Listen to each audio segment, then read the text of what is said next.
Hello வணக்கம். இன்றைக்கி ரொம்ப ஹெல்தி ரைஸ் நம்ம பார்க்க போகிறோம். நான் வந்து இதுக்கு ஒரு ஷிம்லா மிர்ச் கட் பண்ணி வச்சுருக்கேன். அதுக்கப்புறம் ஒரு வெங்காயம் கட் பண்ணி வச்சுருக்கேன். கொஞ்சம் பாயில் சிக்கன் எடுத்து வச்சுருக்கேன். 2 முட்டை எடுத்து வச்சுருக்கேன். அதுக்கப்புறம் வந்து நம்ம கொஞ்சம் காளான் வந்து கட் பண்ணி வச்சுருக்கேன். இப்போ வந்து ஒரு கடாயை சூடு பண்ணி அதில் ஆயில் ஊற்றி நம்ம வந்து சிக்கன் வந்து நல்லா வந்து வதக்கிக்கிடும். ஏன் அப்படின்னா சிக்கன் வந்து நம்ம இதில் கொஞ்சம் ஃப்ரை பண்ணும்போது அந்த சிக்கனும் ரைஸ் சாப்பிடும்போது ரொம்பவே நல்லாயிருக்கும். இந்த ரைஸ் வந்து ரொம்பவே டேஸ்ட்டாக இருக்கும். நிறைய வந்து இதில் வந்து நிறைய நம்ம காய் சேர்க்குறனால அது வந்து இன்னுமே ரொம்ப அருமையான ஒரு டேஸ்ட்டு கொடுக்கும். அப்போ நம்ம இருக்க காயெல்லாம் கட் பண்ணி வச்ச காயெல்லாம் போட்டு அந்த சிக்கனோட போட்டு நல்லா வதக்குங்க.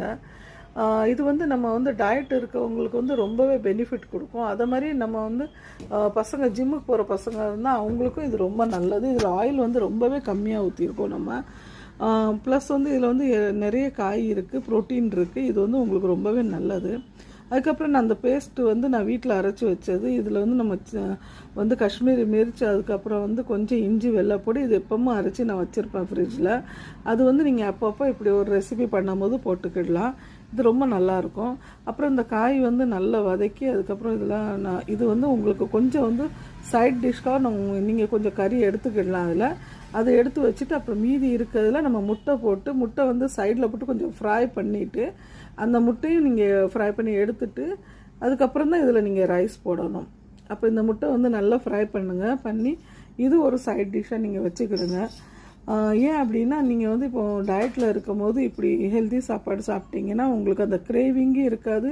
அதுக்கப்புறம் ரொம்ப நல்லாவும் இருக்கும், கொஞ்சம் த்ரில்லிங்காகவும் இருக்கும் சாப்பிட்ட அப்புறம்.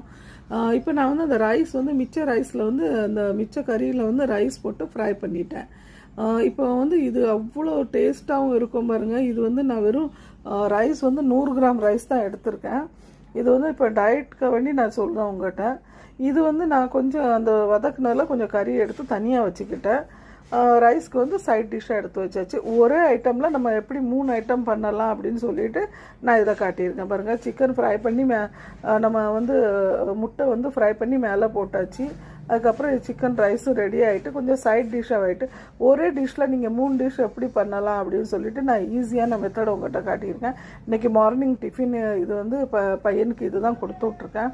இப்படி வந்து டேஸ்டான ஹெல்த்தியான ரெசிபீஸ் பார்க்கணும், யூனிக்கான ரெசிபீஸ் பார்க்கணும் அப்படின்னா உங்களுக்கு என்னோடய சேனல் பிடிச்சிருந்தா நீங்கள் சப்ஸ்கிரைப் பண்ணுங்கள். நான் இப்படி நிறைய யூனிக்கான டிஷ் கொண்டு வருவேன். என்னோடய சேனல் பார்க்க எல்லாத்துக்கும் நன்றி, வணக்கம்.